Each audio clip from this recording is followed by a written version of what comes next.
Rebonjour, nous allons démarrer donc la prochaine interview. Cette fois-ci, il s'agit de ESI Group et j'accueille son président Alain de Rouvray. Bonjour. Bonjour. Voilà.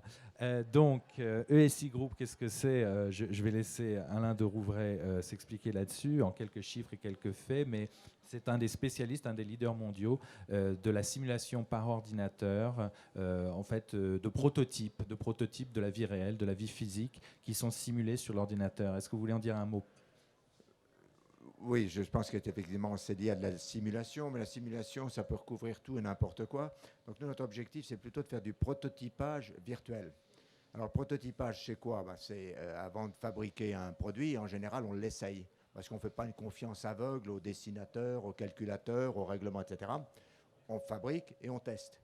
Donc, nous, ce qu'on fait, voilà, on fabrique sur ordinateur et on teste sur ordinateur pour voir si ça se comporte comme prévu. Alors en général, ce n'est pas comme prévu, donc on fait des itérations sur ordinateur. Et les gains, ce n'est pas 10%, c'est 1 à 100, 1 à 1000, 1 à 10 000. Pour prendre peut-être juste un exemple, il y a quelques années maintenant, Audi a annoncé qu'il ne faisait plus d'essais réels sur les airbags. Bon, si vous avez une Audi, soyez rassurés. Au lieu de faire quelques dizaines d'essais réels au laboratoire, maintenant il y a des milliers d'essais virtuels sur ordinateur qui sont beaucoup plus sûrs. Et à la fin, on prend l'airbag amélioré, on le met pour l'essai final et on vérifie que ça se comporte très bien. Mais on le vérifie non juste dans les cas réglementaires et les milliers d'autres cas non réglementaires, vous ne savez pas s'il va y avoir avec les essais réels. Avec les essais virtuels, c'est balisé. Oui, mais alors justement, la valeur ajoutée d'une société comme ESI, bon, c'est pas juste le modèle informatique. J'imagine que c'est aussi la connaissance que vous avez acquise au fil du temps, du comportement des matériaux, etc. Est-ce que vous êtes détenteur d'un savoir propriétaire sur tout un tas d'événements de la vie physique que vous rentrez dans vos simulations et ce qui participe à une valeur ajoutée de la société au-delà du simple modèle informatique visible sur un écran?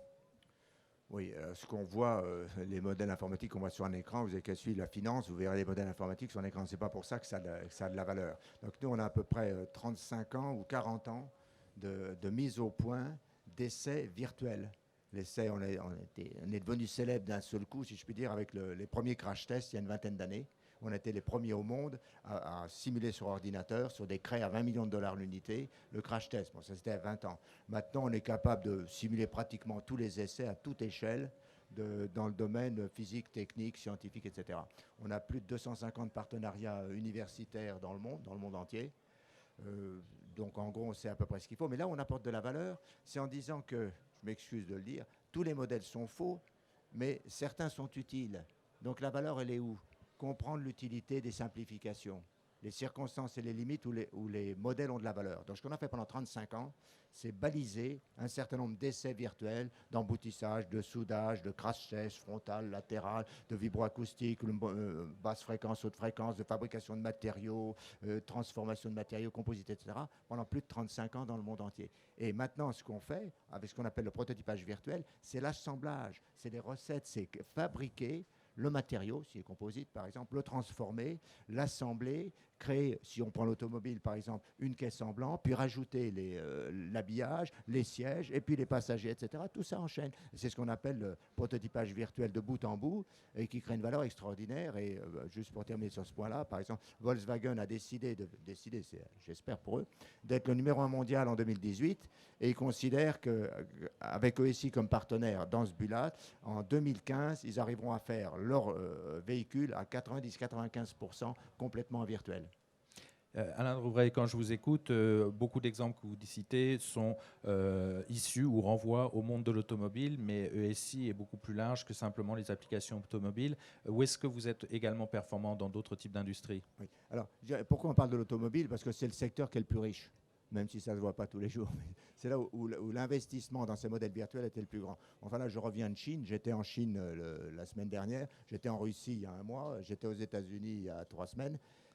Qu'est-ce qui se passe? Bien, par exemple, en Chine, le groupe Avic a décidé qu'il ne voulait pas rattraper Boeing, il ne voulait pas rattraper EDS, il voulait passer devant.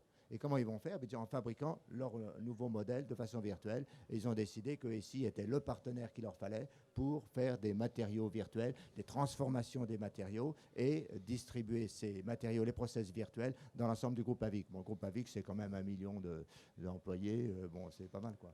Et d'accord, mais vous n'êtes pas non plus en exclusivité avec les Chinois, hein. Vous pouvez ensuite décliner ce même savoir-faire pour Boeing ou Airbus.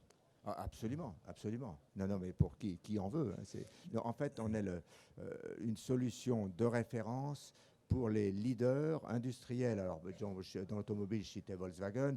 Bon, dans l'aéronautique ou spatiale, bien évidemment, il y a EADS, Astrium, Eurocopter, etc. Boeing, bien sûr. Et dans le etc. nucléaire aussi, vous êtes Alors, présent. dans le nucléaire, c'était en fait un de nos premiers projets. On n'a pas participé complètement du début jusqu'à la fin au programme électronucléaire français. Et c'est là en particulier qu'on a acquis nos compétences en soudage. Donc, bon, l'année dernière, sur les 2 dernières années, il y a eu un petit peu un passage à vide dans l'électronucléaire, mais maintenant ça repart. Typiquement, les Japonais souhaitent réactiver à peu près 30% de leurs réacteurs. Bon, donc par contre, il faut faire des stress tests.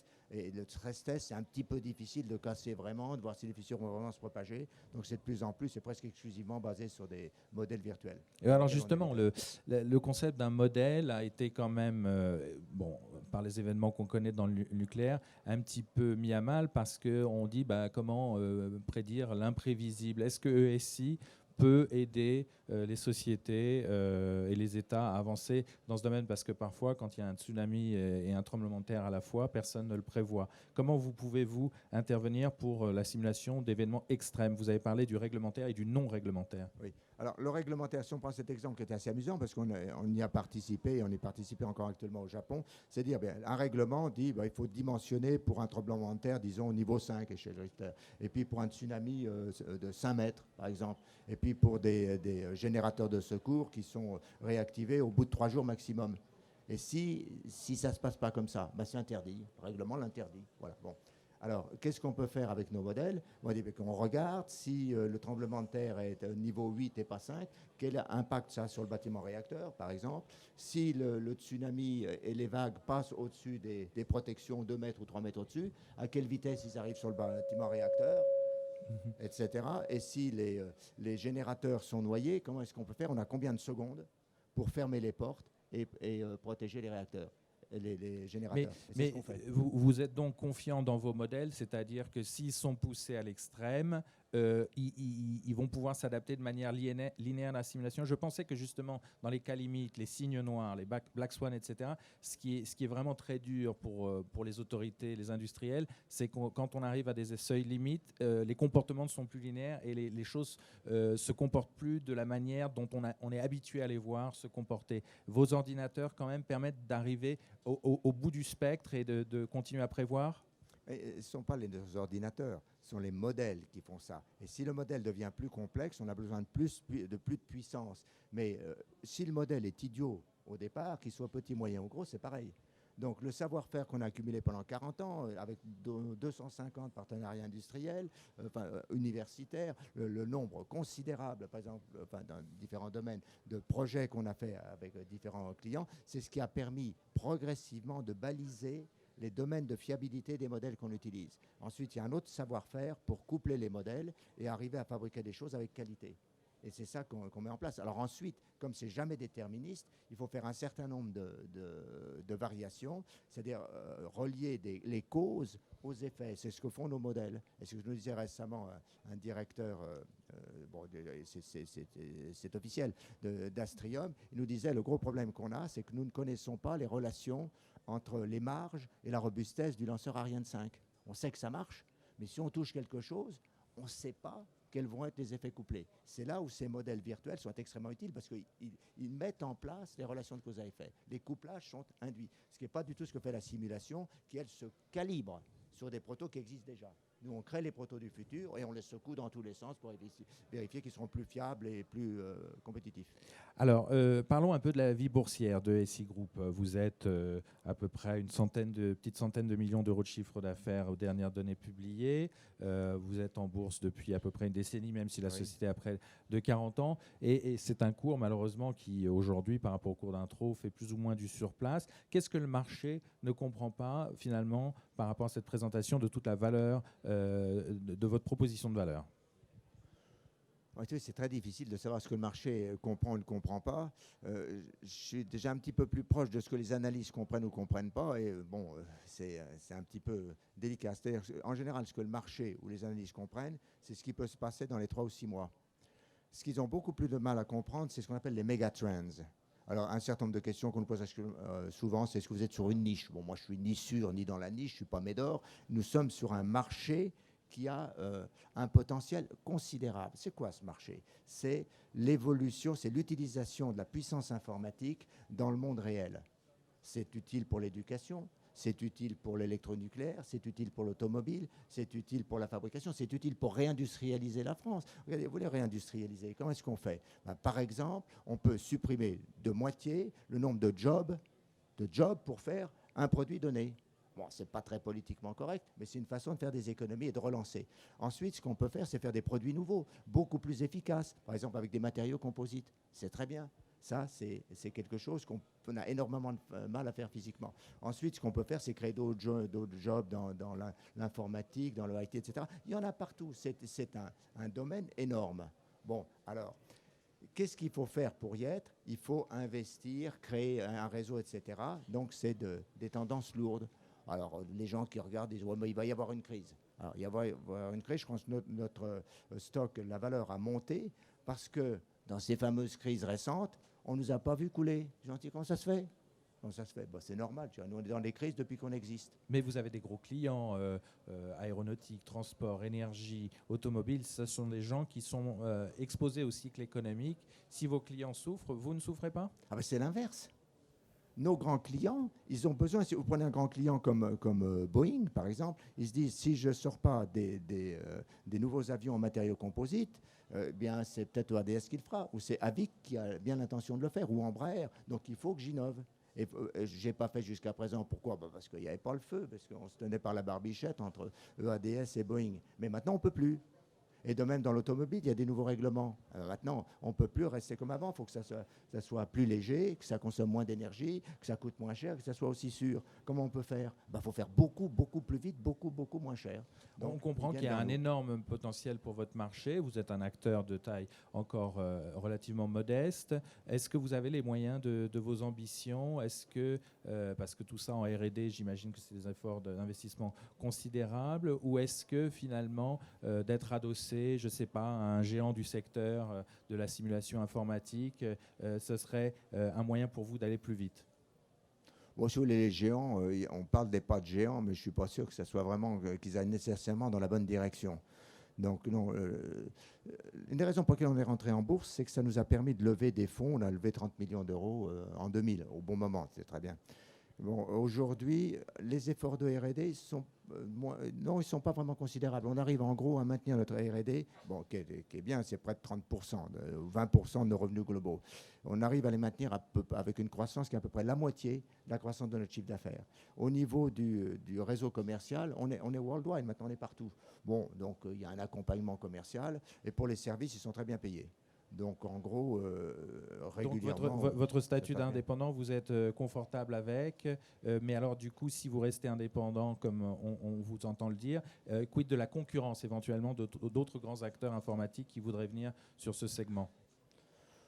Je ne suis pas sûr qu'ils ont intérêt à venir sur ce segment, parce que je ne suis pas du tout sûr que nos clients souhaiteraient les voir arriver sur ce segment.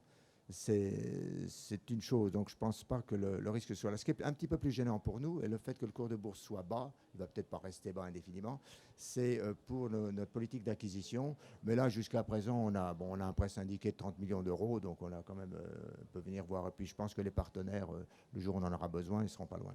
Alors justement, pour terminer, c'est quoi la stratégie maintenant de poursuite de votre développement? Parce que vous parlez des acquisitions, est-ce que c'est plus d'international, acquérir des boîtes, continuer comme avant en une minute? Mais, rapidement, on a une stratégie de croissance interne, organique, bon, qui se passe bien. On espère faire au moins 10% de croissance organique, ce qui est relativement bien, et doubler ce rythme de croissance avec des acquisitions qui sont très bien ciblées et qui ont pour but d'accélérer la migration de nos clients du prototypage réel vers le prototypage virtuel. Je pense que le meilleur exemple, d'ailleurs on le voit sur notre stand, c'est la société ICIDO qu'on a racheté l'année dernière et qui montre aux clients au C-level, c'est-à-dire au management level. On a fait des magnifiques démonstrations en Chine, d'ailleurs, récemment, qui ont été faites par les clients eux-mêmes, où ils voient leurs produits virtuels devant eux, ils peuvent le manipuler. C'est absolument magnifique. Et ça permet de faire des arbitrages qui sortent très largement du domaine technique, c'est-à-dire des arbitrages entre la technique, le marketing, les fournisseurs, etc. Et en étant immergé, interactif, distribué dans le monde entier. C'est splendide, donc c'est ça qu'on cherche à faire, c'est faire un petit peu aider les top management des grands comptes à adopter un peu plus rapidement ces techniques, et ça a l'air de marcher. Alain de Rouvray, président ESI Group, merci beaucoup et je vous invite à poser vos questions ici ou sur le stand. Merci.